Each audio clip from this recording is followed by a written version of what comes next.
যেখানে বিশ্ববিদ্যালয়ের রাজনীতি আসে সেখানে হল কি বিশ্ববিদ্যালয়ের বাইরের অংশ? একমাত্র রাজনৈতিক ছাত্র সংগঠন বাংলাদেশ জাতীয়তাবাদী ছাত্রদল, যারা ক্যাম্পাসগুলোতে স্বৈরাচারের এবং ছাত্রলীগের অত্যাচার, গেস্টরুম, গণরুম, এই অনাচারের বিরুদ্ধে একমাত্র কণ্ঠস্বর ছিল বাংলাদেশ জাতীয়তাবাদী ছাত্রদল।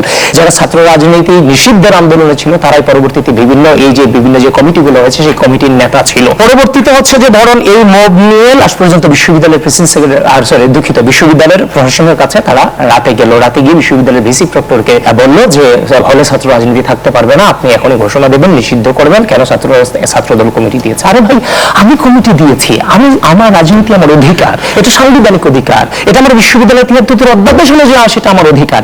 যে ছাত্রলীগের বিরুদ্ধে বিগত ১৫.৫ বছর ১৭ বছর গোটা বাংলাদেশে একমাত্র রাজনৈতিক ছাত্র সংগঠন বাংলাদেশ জাতীয়তাবাদী ছাত্রদল, যারা ক্যাম্পাসগুলোতে স্বৈরাচারের এবং ছাত্রলীগের অত্যাচার, গেস্টরুম, গণরুম, এই অনাচারের বিরুদ্ধে একমাত্র কণ্ঠস্বর ছিল বাংলাদেশ জাতীয়তাবাদী ছাত্রদল।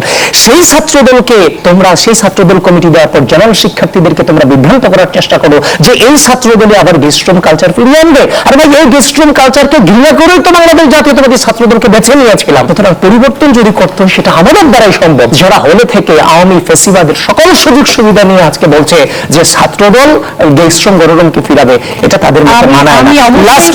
আমি বলে যাচ্ছি, বিশ্ববিদ্যালয়ের ভিসি এবং প্রক্টর লাস্ট পর্যন্ত যখন এরা ধরলো, কিন্তু 200 জন 300 জন 400 জন এসে যে ধরলো আপনি নিষিদ্ধ করে দেবেন ছাত্র রাজনীতি, এই ইনস্ট্যান্ট ঘোষণা দিয়ে দিলেন, হ্যাঁ আমরা ঘোষণা দিচ্ছি নিষিদ্ধ। তাহলে বিশ্ববিদ্যালয়ের প্রশাসনকে সংবিধান জানে না, বিশ্ববিদ্যালয় প্রশাসনকে সংবিধানের জানে না, রাজনীতি নিয়ে কথা বলে নাই। তারা বলেছে তাদের দাবিটা ছিল হলে রাজনীতি করা হোক। শোনেন, হলের রাজনীতি যেখানে বিশ্ববিদ্যালয়ের রাজনীতি আছে, যেখানে বিশ্ববিদ্যালয়ের রাজনীতি আসে সেখানে হল কি বিশ্ববিদ্যালয়ের বাইরের অংশ?